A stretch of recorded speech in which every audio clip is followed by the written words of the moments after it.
All right. Very good afternoon, everyone. Firstly, thank you for joining with us. Today, we are here at the second webinar as a part of our Cloud and DevSecOps webinar series. Welcome again. Today's topic is securing Kubernetes and containers in DevSecOps pipeline. We all know that the containers and Kubernetes have changed the way we deploy and build the apps. But with all these changes, have new security challenges has emerged? Are we really fully prepared for containerization environment for any type of security risk? If you ever come up with the questions, you are in the right place. Today, our webinar is all about the common security issues that come up with containers and Kubernetes and what is the way to secure them in the DevSecOps pipeline. And for this, I am excited to introduce our speaker today, that is Ms. Vartika Servasto, who will dive into the topic today. But before handing it over to Ms. Vartika, there are two things which I want to mention. Number one, that this session is recorded for the future references. Secondly, if you have any questions throughout the session, please feel free to type it into the chat box and we will take it at the end in our Q&A session. So without further ado, I will hand it over to Ms. Vartika. And also, if everybody can go on mute, please, so that the speaker you can listen to speaker very well. Thank you. Vartika, over to you. Hello everyone. Is my screen is visible to everyone? And am I audible? Yes, Ms. Vartika. Okay. Good afternoon everyone and welcome to today's session. So today we will diving into the topic of securing Kubernetes and containers in a DevSecOps pipeline. We'll be exploring how to secure containers, container images, and Kubernetes within a DevSecOps pipeline. I'm Vartika Shrivastava and I'll be guiding you through this session. So let's get started. So now let's take a look at today's agenda. So first, I'll give an overview of the topic and set the context. Then we'll delve into the Kubernetes and container adoption to understand their growing popularity, right?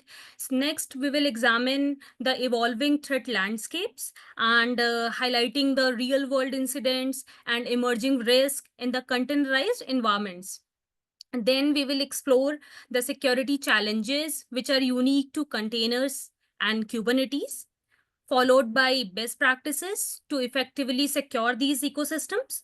And lastly, we'll also cover the common tools which are available in the market for securing containers and Kubernetes. Then we will wrap up with the key takeaways to reinforce the main points that we will be covering in this session. Finally, we will open the floor for any questions that you may have. And with that, let's get started. Yeah. So as now I have set the floor with the agenda, let me quickly introduce myself. So I'm Vartika Shrivastava. I'm working as a cloud and DevOps engineer in Cloud Techno, and I have a 5.5 plus years of experience in cloud platforms, DevOps, and securities. And my expertise spans across cloud platforms, Kubernetes, CI/CD, infrastructure as a code, and cloud security. So this was all about my professional work, but beyond my professional work, I have a deep passion for poetry, painting, and traveling. So these things keep me motivated and balanced at the same time. So yeah, I like these things. So with that, let's dive with our first section. So yeah. So now, with the introduction, just imagine that you are a part of a team and you are deploying a new application. So a few years ago, what picture comes into your mind? So deploying a new application, it was all means that you were setting up bulky virtual machines, you were dealing with configuration headaches and waiting for hours for deployments, right? But today, things are different. containers, have really revolutionized the way we build and ship applications, right? So now let's understand that what is containerization and Kubernetes and why it is so much important to secure them, right? So containerization is a lightweight, portable, and efficient way to package software along with all its dependencies. So it can run consistently across different environments, whether it can be your developer's laptop, it can be your testing server or the cloud, right? So containers allows the developers to package application and their dependencies together into standard unit, improving its consistency, scalability, and deployment efficiency. But now, as the containers grew in popularity, so there comes a challenge that how to manage them at scale. So this is where the Kubernetes comes into play. So Kubernetes is an open source containerization management platform. It automates the deployment, scaling, and management of containerized application. But since we know that if some tool or something is very powerful, so it comes with the great responsibilities as well, right? So similarly, but as containers and Kubernetes adoption surged, so did the security risk. With rapid adoption, organization, started to realize that securing these environment wasn't an afterthought. It's very essential from the very beginning because containers are, by nature they are very dynamic and ephemeral than traditional environment, and Kubernetes clusters are often, you find it very complex and distributed, so that makes them attractive to the malicious actors as well. So moving forward, we will discuss that what are the adoption trends related to the containers and Kubernetes, and what are the rising threats as well regarding these two topics, and what are the security challenges and best practices for securing these environments. So yeah, with that, let's move ahead. Yes, containers and Kubernetes adoption. So now let's take a look at these numbers, right? So as per the Business Insight News survey, that container technology market, so it was valued at across, you can say, $400 million in 2021. But here's the exciting part, because it's expected to, skyrocket to approx 3.2 billion by 2031 at a rate of nearly 20% per year. And this is not only with the container technology market, you can see in this picture, is that the Kubernetes is also on the same trend.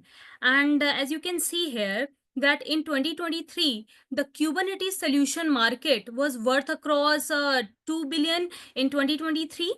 And now it is expected to hit across 9 billion by 2032 at a growing rate of approximately 17.3% annually. So why are we looking at these trends and these numbers? How relevant is these things to know?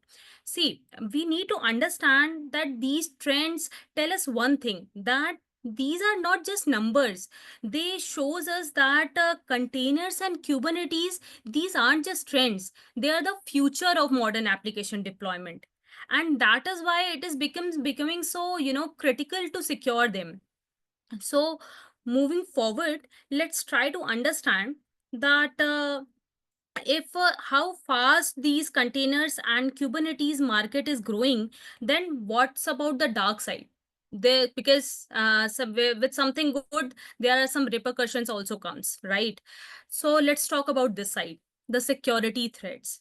So as adoption rises, the attackers are also stepping up their game, right?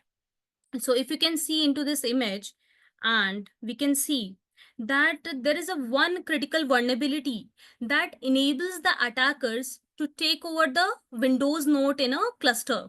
So just imagine, guys, that just by attackers are getting system level privilege just by applying a malicious YAML file. That's all it took for them, right? So although this flaw has been patched, but it highlights that how misconfiguration can leave the entire cluster exposed, right? And even this is not just a one thing. If you go to the web and you will search for the recent vulnerabilities that are coming up for the with the Docker or with the Kubernetes containers, you will get such numerous news and such vulnerabilities information on the web also, if you explore it.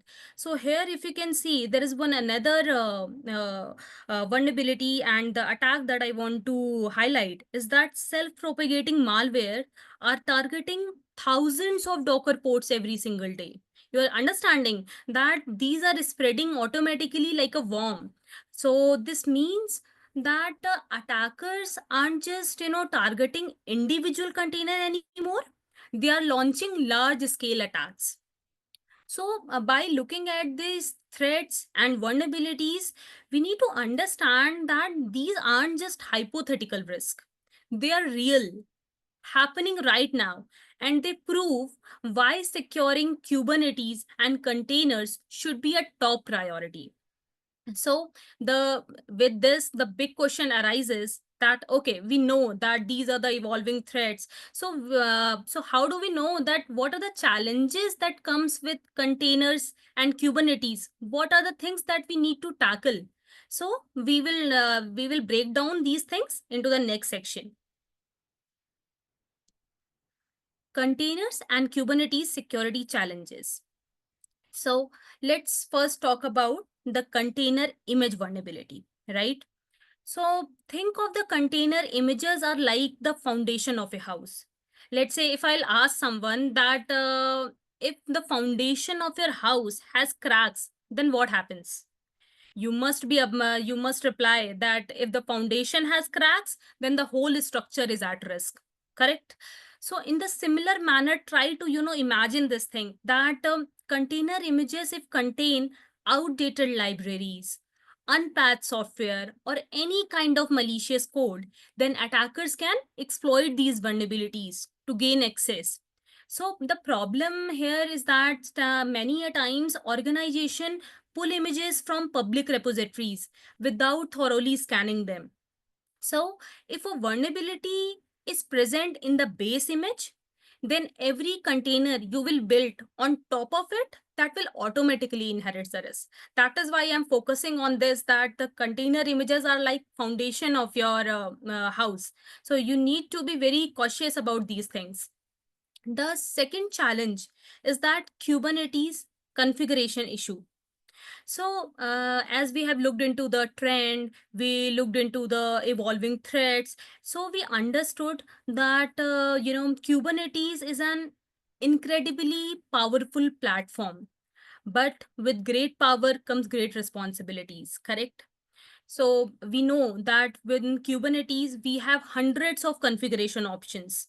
And any one small misconfiguration, like you can say an overly permissive role-based access control or any exposed Kubernetes dashboard, that can open the doors to attackers. For example, let's say you are a non-root user and you are having access to all kind of capabilities to perform in the non onto the cluster, and if an attacker can impersonate as that user, then they will also be able to perform those things, right? So see, a simple thing that a non-root user is having all the access, and if an attacker is impersonating as them, so they are able to do these the things, and they can have access to your system, right? This seems very small, but it means a lot. So it's all like, imagining like leaving the front door of your house wide open, anyone could walk in. So the same thing happens when Kubernetes isn't locked down properly. Okay. So now we talked about the container image vulnerabilities and Kubernetes configuration issues. So the third point is lack of visibility. So lack of visibility means insufficient monitoring and logging. See, we need to understand that security isn't just about, preventing attacks. It's also about detecting them when they happen. So without proper monitoring and logging, what will happen? It will be, like you are flying blind, because attackers could be inside your environment for weeks. They are quietly moving through your system without detection. So many organization, you need to imagine that if you don't have a full visibility into your container activity, and it's make it very difficult for some of the organization to spot any abnormal behavior or respond to any real time incidents. So from this, we need to understand the key is proactive monitoring. Proactive monitoring means knowing what's happening in your cluster before it's getting too late, right? So now here comes the next challenge, secret management. When I say about secrets, so what other things comes into your mind? It could be like your API keys, it could be your database credentials, your certificates. These are like the crown jewels of your environment. If an attacker get access to them, they can move literally across your environment, accessing the sensitive data, or even take control of your critical system. So unfortunately, what happens is that many a times developers hard code these secrets directly into the container image, or they store them into unprotected configuration files. So just like I have given you example of the house for all three features, just imagine this is like it's like leaving your house keys under a doormat. It sounds very convenient, right? You're going somewhere and you're leaving your house keys under your doormat, and if any kind of robbers or thief comes in, what's the first place that they will search? Obviously under the doormat, right? It seems so convenient, but it's extremely risky, so you need to do the proper handling of the sensitive information. So yeah, so these are the security challenges. But the real question now the arises is that, see, whenever we discuss any topic, so there are certain things comes to our mind, correct? Let's say what we are talking, why we are talking about this, and why do we want to achieve this, right? We covered these things. But the third thing that comes to our mind, the question that comes is that how are we going to address these things? How do we embed security at every stage, ensuring that our containers and Kubernetes clusters remain resilient against any kind of threats? So, in the next section, we will delve into the best practices to make this security approach even truly effective. Okay. So, yeah, best practices for securing containers and Kubernetes. So first here comes is image scanning. So why we are talking about the image scanning first? So if I'll ask someone, so as per the previous slides, you would obviously answer that images are the foundation, right? We need to first secure the foundation, then we will talk about the whole house. Okay. So first point is scan for vulnerabilities. So first, we'll start by scanning your container images for vulnerabilities to identify and fix any security issues before they reach productions. So you can use the tools like Trivy or the Clear and Anchor to scan container images for vulnerabilities. Second point is use trusted base images. What does this mean? It means that always choose base image from the trusted registries. It can be your Docker Hub, it can be your AWS ECR, or your Azure Container Registry to reduce the risk of introducing any malicious or insecure component into your containers, right? Third thing is use minimal base image. So always try to use lightweight and secure base image like Alpine to reduce the attack surface. Regularly update base image to include security patches. Okay. The next point comes into the picture is image signing and verification. So always try to sign and verify your container images using tools like DCT. DCT is a Docker Content Trust tool.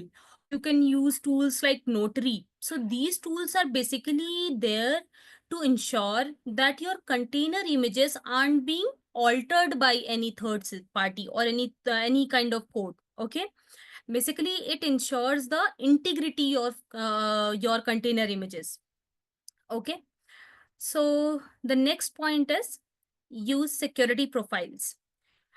So there is a one important thing here, that you can also leverage security profiles if you're already aware about these things like AppArmor or the SE Linux, to define strict security controls and prevent containers from accessing any unnecessary resources.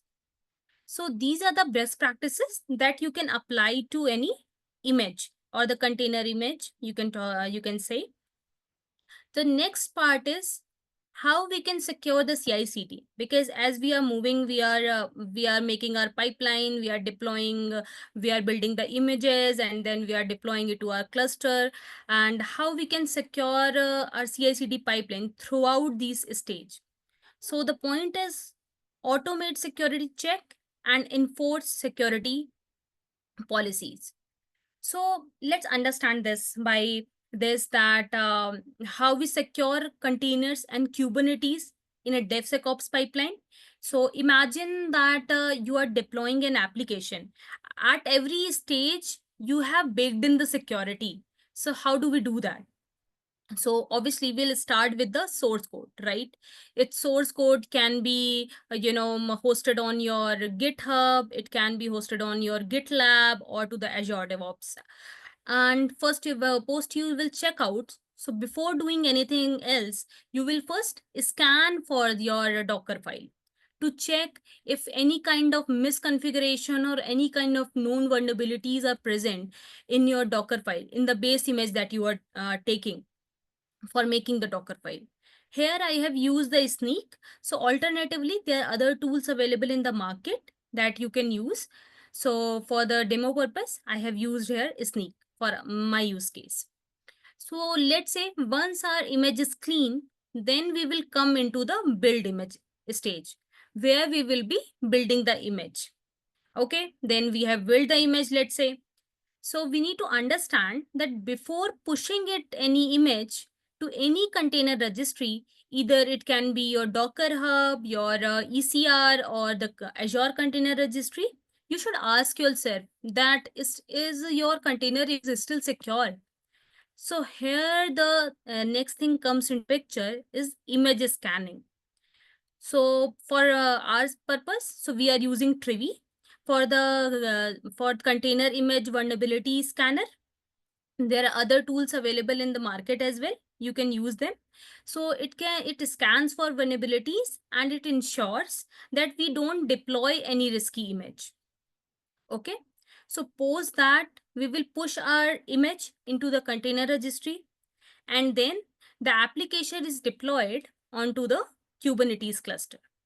So now here the main games started, right? Because understanding the Kubernetes security is a whole different game altogether.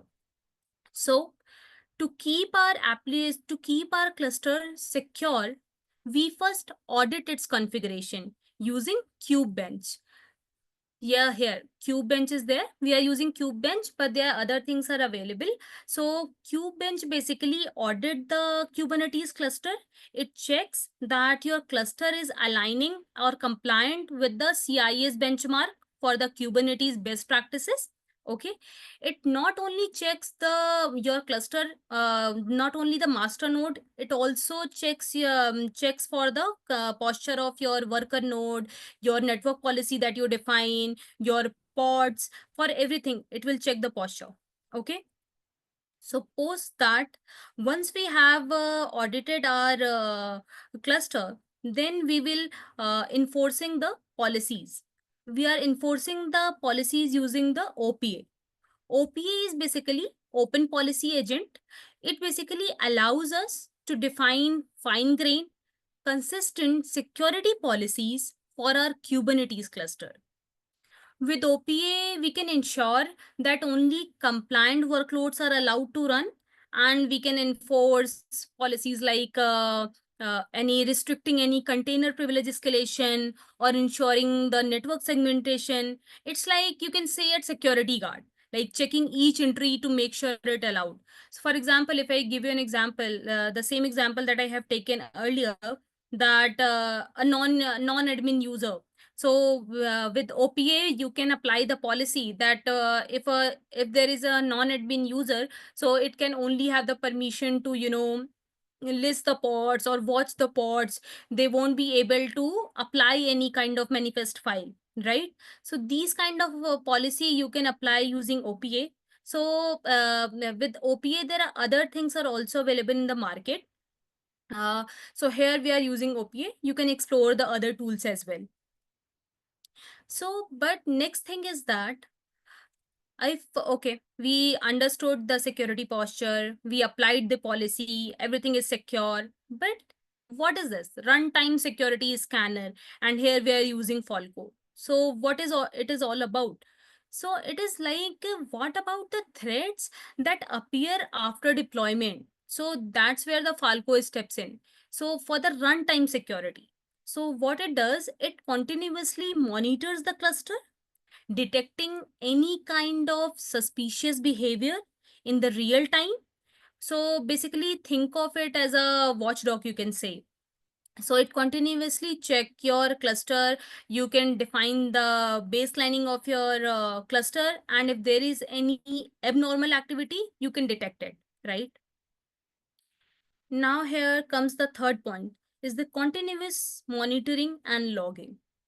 So monitor the pipeline for any kind of unusual activities and ensure that logs are captured for auditing purpose. Because continuous so you can use continuous monitoring tools like Prometheus. You can use Datadog, which can provide real time insight into your container environment. Okay, so, by integrating security at every stage from code to runtime, we ensure that security is a fundamental part of a pipeline. It's not just an afterthought, right? So yeah, we talked about the image, how we can secure the container images, how we can embed the security at each stage of DevSecOps pipeline. But here comes the third section, is like securing Kubernetes clusters. Okay, we will go through the different points one by one, and I'll try to explain you by examples as well so that you can correlate with those things. First thing is role-based access control. So when you talk about the role-based access control, we should, always try to understand that properly configured role-based access control always ensures that the users and services are only having the permissions necessary to perform their task, right? So any kind of misconfigured RBAC can lead to privilege escalation or unauthorized access to sensitive resources. So you must have heard about the principle, that is a least privilege principle that we used to follow for in the different technologies, right? And because it's a very good principle, and if you know the concept, is that always grant users and services only the minimum permission they need to function, right? So for example, let's say here using OPA, I said with the OPA we can enforce policy, right? So we have written a policy. So here this is the policy definition. So this OPA policy we used to write into the Rego language. Rego language is basically used to define the OPA policy. And once we define the whole definition, we declare, then the OPA evaluates, and based on the definition, it allows or denies the request. Okay. So what is the policy here? So here, if you can see, is that if a user is a not admin, and if their request is on the in the kind of the workload is pod, and their operation is not equal to get, list or watch, then it is denying the request. Okay, so this is one example that this is how you can enforce the fine grained policy, RBAC policy, into your Kubernetes environment.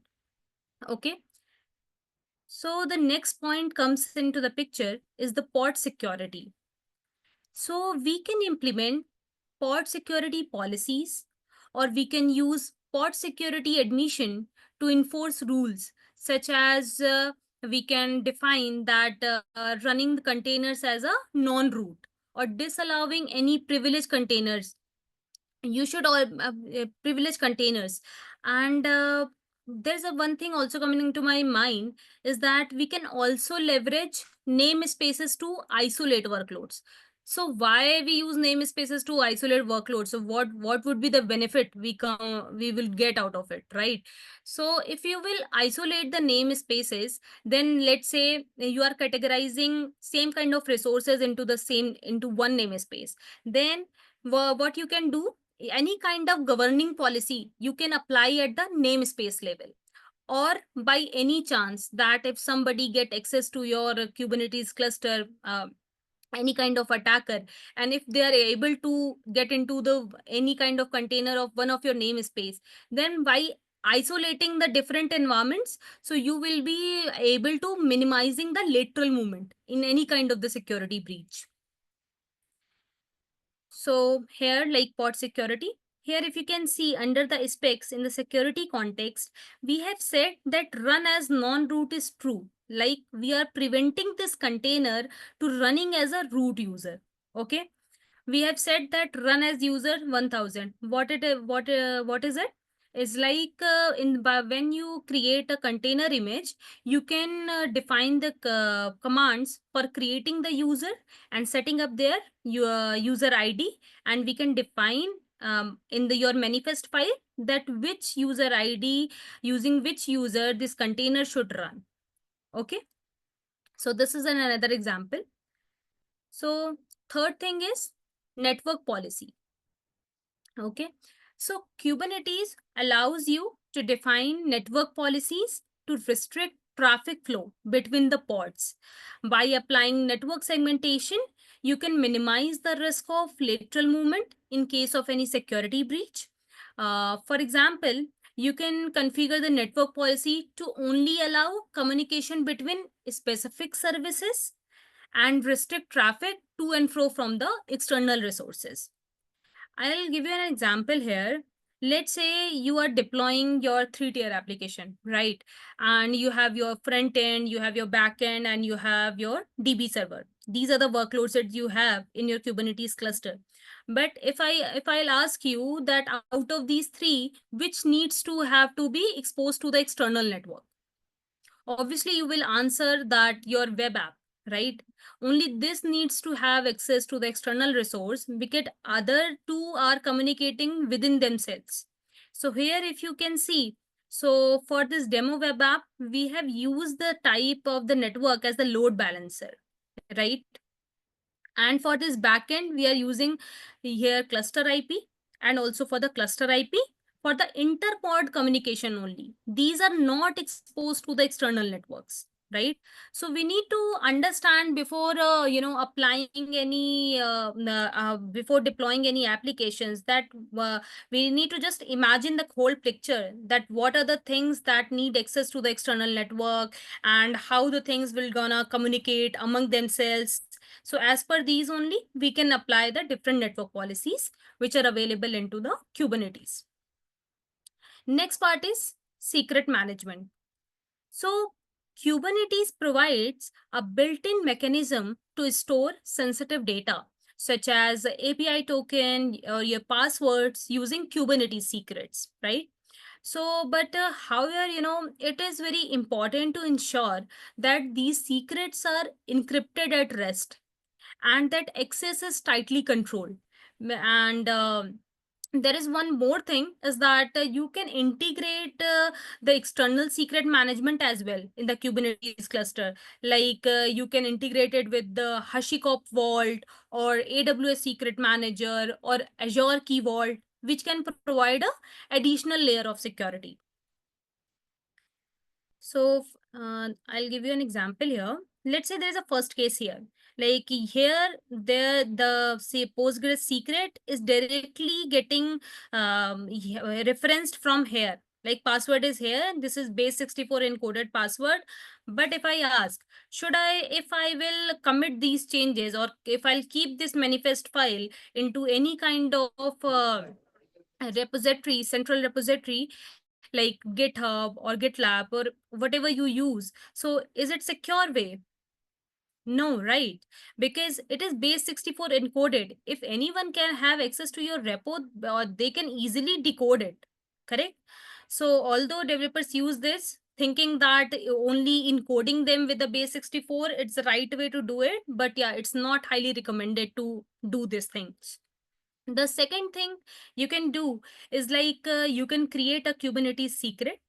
Okay, you can keep your Postgres password. For example, I have taken here as Postgres password.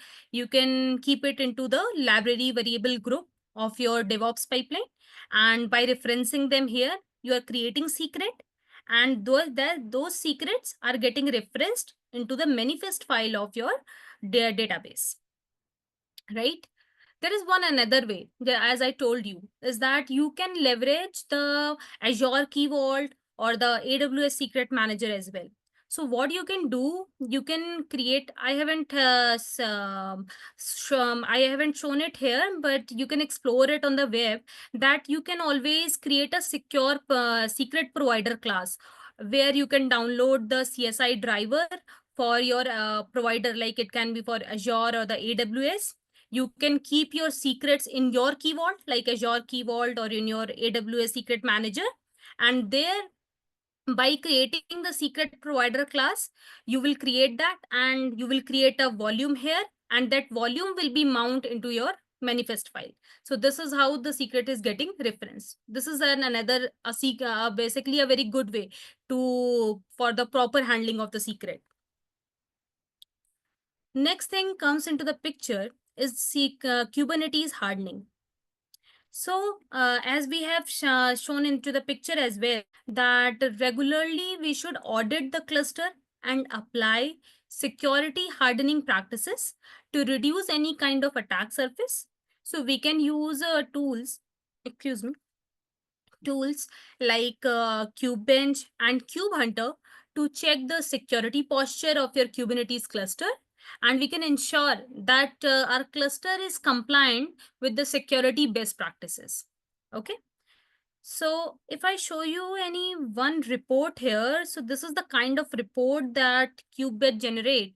If you can see here, it is saying that ensure that API server pod specification file permission are set to 600 or more restrictive. We should, they are giving the recommendation that we should do that, and this check is failed. That means it hasn't been done into our cluster. So for this, it will provide the recommendation steps as well. Is like this command chmod 600 for the kube API server YAML. This command you can use for implementing this check. And also it provides the summary that how many checks have passed, how many fails, how many warnings or the informations are coming by checking the security posture of your Kubernetes cluster. So it's just an example I'm showing you for the master node. Similarly, it does for the worker node, your pods, your network services. So for all of these, it provides that kind of recommendation. So as per your use case, you need to understand that what are the things that you should ignore, because see, everyone's use case is different from each other, right? Maybe there are certain files or certain processes which need some elevated permission in my use case, but Kubebench is saying that it is not compliant with the CIS benchmark, but that is related to my use case. So I will be applying the security checks as per the use case that I'm following. So yeah, we can look into these things. Next thing is enable resource constraint. So what is this resource constraint? So resource constraint means we are limiting the CPU and memory usage for the containers to prevent any resource exhaustion. Because sometimes it happens that, let's say there is a kind of DOS attack, denial of service. If attacker is trying to hit your pods or the system with cluster with the multiple requests, and what if a single container exhausts all your CPU and the memory, right? So what will happen? It will anyone else which is accessing that cluster or the pod will not be able to access it, right? So that is a kind of denial of service attack. So by limiting the CPU and memory usage, we can control that. So that properties you can also define into your manifest file as well. Here under the resource section, there is a request and limit. So under the request, it specifies that what is the minimum amount of resource that Kubernetes must allocate to your container. That this is the minimum CPU and memory which is needed to run this container. Okay. And this is the limit, like this specifies the maximum amount of resource that your container is allowed to use. Like if it will try to use anything more than 200 millicore, then it will deny the request. Okay, that's how we are limiting the CPU and the memory usage on a single container. Here comes the next point, that is enable comprehensive monitoring. So to enhance the visibility into the health and performance of your container, we can enable container insight, Prometheus metrics, or we can use manage Grafana as well. So you must have used Grafana in other systems as well, where we are showing the trend, basically the graphs and the stats of your performance and the statics of your system. Similarly, the same statics are would be for the containers and the clusters. Okay. So there's one another thing is that you can set up your recommended alert rules as well to monitor your container performance and resource usage. So this configuration will allow you to identify any kind of potential security incident by tracking the anomalies in container behavior and infrastructure. And this ensures that your cluster remains secure and well optimized, because you are the one who knows your cluster better, right? And by regularly monitoring it, you know what is the baseline usage of and the performance of your cluster. So by understanding the baseline, you can set up these alert rules, right? So this was about the enable comprehensive monitoring. The next point is enable image cleaner. So why the image cleaner we are talking about? Why we need to enable it? Okay. So by enabling the image cleaner, we can automatically remove any kind of outdated or unused container image, because this reduces the potential for any kind of vulnerabilities that may exist in your stale images, and it helps keep your image repository and secure. So this was how the whole security Kubernetes clusters we can secure. So I think, but actually there are many other points as well, but we are trying to just cover the gist of it so that we can, in the further session, we can elaborate it more. And let's move to the next segment, that is patching and updates. So we need to understand that only by securing the, okay, we have secured the image, we have secured the CI/CD, we have talked about the Kubernetes, but what about the patching? So we should regularly patch both Kubernetes and containers running within the cluster, ensuring that container images are built using the latest secure version of the base images, and update Kubernetes components to protect against any known vulnerabilities. That is why we should always keep in mind of the regular patching. Okay. So this was all about the best practices we can follow. So now we should explore that what are the common tools which are available in the market for securing containers and Kubernetes. We have already talked about the Trivy. Similarly, Claire and Anchor is the same tool which are having the same kind of specialty. Like they are simple, fast, and comprehensive container image vulnerability scanner. Excuse me. And there comes the OPA. OPA is the Open Policy Agent. It is the policy engine that helps define and enforce security policies across Kubernetes and containers. And then there is a Falco. You can take Falco and the Sysdig Secure as the alternative tools, because they both are more relatively related to the runtime security. So Falco is basically a runtime security tool for detecting suspicious behavior in container and Kubernetes clusters. And Sysdig Secure, where I can say it's also a comprehensive container and Kubernetes security platform, offering vulnerability scanning, runtime protection, and compliance check.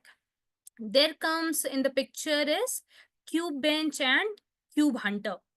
So KubeBench is a tool that checks the Kubernetes cluster against the CIS Kubernetes benchmark for security best practices.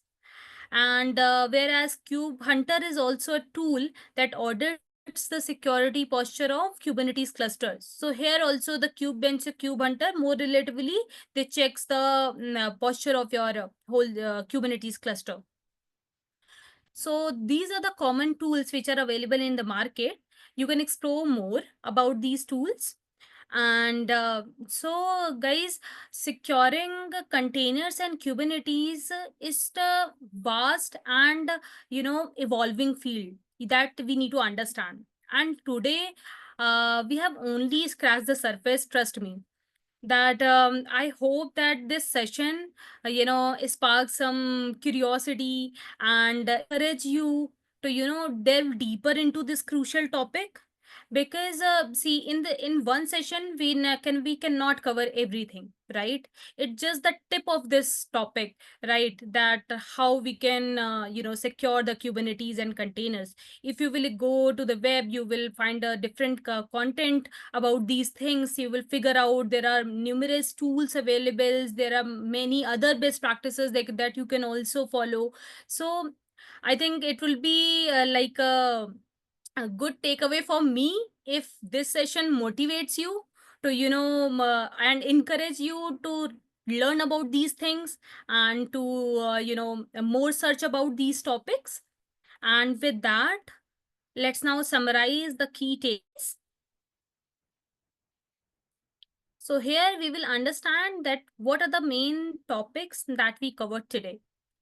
So guys, if I'll ask someone, so that what are the main things that we covered? So first thing that we comes into our mind, that we understood that containers and Kubernetes have become the backbone of modern application, right?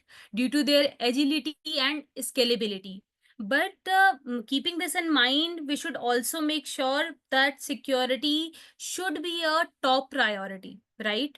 Because with the evolving threat landscape, meaning that attackers are exploiting and misconfiguration, vulnerabilities, and exposed secrets, making it very clear that security cannot be an afterthought, right?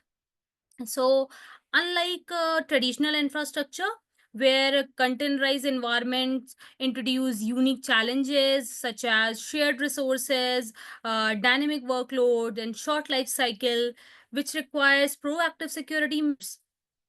So to address these kind of risk, we need to understand that automation and visibility, how crucial these things are, ensuring that security is scalable and it provides real time insights for threat detection and mitigation.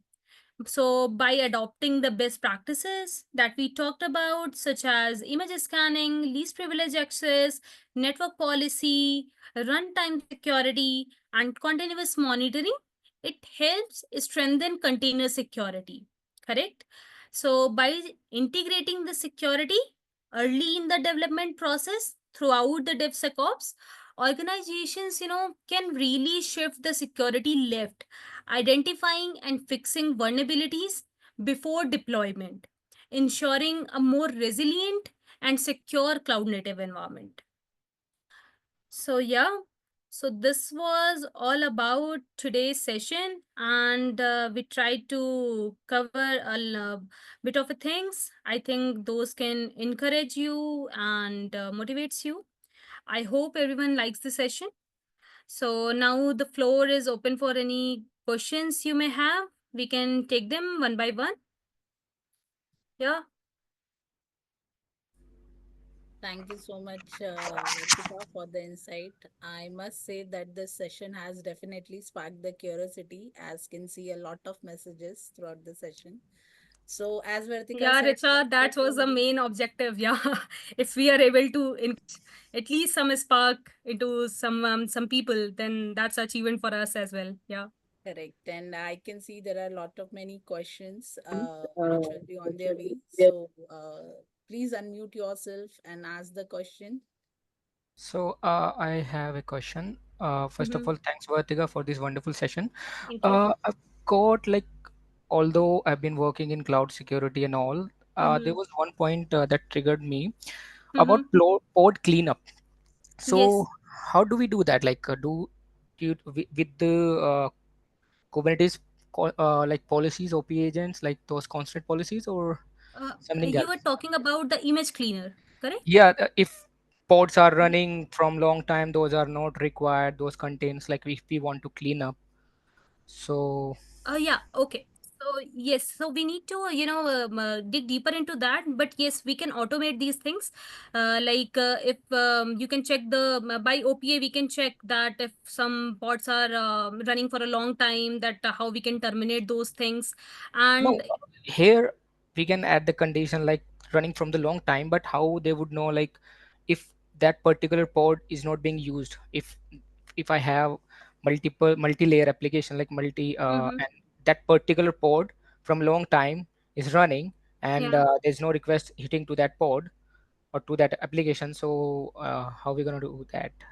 Yeah, so I think for that, I think the some of a manual intervention would also be needed because because there must be some one condition, right? That what are the pods that which are already running for a long time, but that those are not in use, correct? Yeah. So we can create in your organization, you can create a namespace, move this, even this thing also I think you can. You can automate. We need to understand that what are the pods that are not in use. You will move those pods into your different namespace. Let's say you can say stale pods, Mhm. okay? Okay. Then you can make a policy to what are the pods which are available into the namespace stale pods. Just remove them. Yeah, delete them. Basically So terminate them. via those constant policies, we can add like No, these are basically custom policies. That's why I said we need to dig deeper into that because these are written into the Rego language. We need to check that how the because every policy definition is different, right? So we need to understand what are the things or constraints we can apply to make this policy work. That the use case that you're suggesting. Yeah. all right, thank you. Yeah, and the second point is that apart from pod, if you are curious about the image cleaner as well, so that image cleaner option is already available into the when you create a Kubernetes cluster. Yeah, that option comes in. Hello, ma'am. Yes. Ma'am, we can consider the GitOps tools like Argo CD or Jenkins X as a security level in Yes, the yes, yes. Yeah, yeah, yeah. So here for the demo purposes, just I have shown that these are the things that we can do. So any kind of CI/CD tools, because the tools no, that I have. for the for the CD side, Argo CD is any critical role for the security level? Argo Sorry, CD, I missed your question. Can you come again? Argo CD, Argo CD, we Argo can take it. CI/CD or Jenkins, correct? These are the things that you are saying, right? Argo CD, not no, not a GitOps tools. Argo CD. Argo CD is nothing but GitOps tool. So it is just, when you have the Helm configuration ready in your Yeah, Mm-hmm. charts, it's configuration just level or deployed. any security level, we can expand that thing. Yeah, for the Argo CD, I think I would need to, get back and check because I'm not very well aware about these things at this point of time. I can really get Okay. back to you on this question. Okay, Yeah. I one don't more think thing. so there are, but Any demo videos or anything is there in the security level? Anything is there? Can you share that thing? Sorry. CI/CD, you are giving the tools like any demo videos or anything is there? Can you share that thing? Yes, actually, for now we cannot share the link, but yeah, we have in our use case we have used the Azure DevOps ADO portal for the pipeline creation. But this is just an example. So similarly, like I have used the ADO pipeline, you can use your Jenkins pipelines or any other CI/CD pipeline as well, because these tools are external, so they provide integration with any kind of CI/CD tools. Okay. Yeah. Also, Abdullah, when you're saying we would be sharing that too with the Argo CD. We'll Yeah, yeah, organize a demo soon. Actually, yeah, with the sure. Argo CD, this is just Argo a CD is not a configuration. security level; it's a deployment level tool. We can automate Exactly. that one very easily. So I am Yeah. telling any advancement like Argo CD, we can integrate with a security. Anything we can do possible is there or not? That is my question. Now it's clear. Yeah. Okay. Hi, Vartika. Raghuveer Yeah. this side. Hello. That's good session. What's my question is that, so can we even encrypt the communication between services to services through TLS or MTLS? Yes, yes, yes. So if you have heard about this service mesh, like Istio, right? It provides it provides this feature like MTLS, like you can say the mutual TLS, where first it will authenticate the both the client and the server. Like let's say you have a inter cluster communication, and so both will need to present their certificate post authentication. The channel will be totally encrypted, so the whole network thing, the traffic flow would be encrypted only with MTLS using Istio. Yeah, thanks. Can you talk about SecCom? What is the need of running the or the pods with a root user and non-root user and with the limited access? Any use case that you have seen in your projects or in your. Yeah, actually, I haven't seen any for right now. I don't have any example to show you, but yeah, I can give an example. Let's say if you are okay, so your all containers are running as a root user. Okay, you just try to imagine this by yourself only, is that you have the root user, your container is running as a root user. If any kind of malicious file, let's say malicious files or anything comes in, and any kind of attacker exploit any vulnerability and get access to your container, and if that container is running as a root user, then that attacker can impersonate themselves as a root user, right? And if they're having the root level access, they can basically move anything, move anywhere into your cluster and do anything. So that is why it is very much necessary to not run all of your containers as a root user. Yeah, if that makes sense. Yeah, got it. Thanks. Yep. All right, Nishta, Vartika, we have a question from Nishta. Mm-hmm. As there is a time constraint too, if we can quickly answer this one.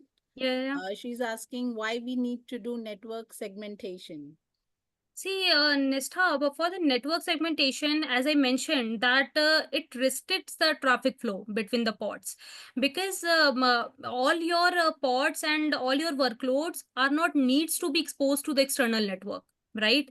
So by segmenting the network, by applying the network policies onto the network, we can reduce the risk of lateral movement during any kind of breach. Okay, and we are also limiting the external exposure of our parts or services. Yes.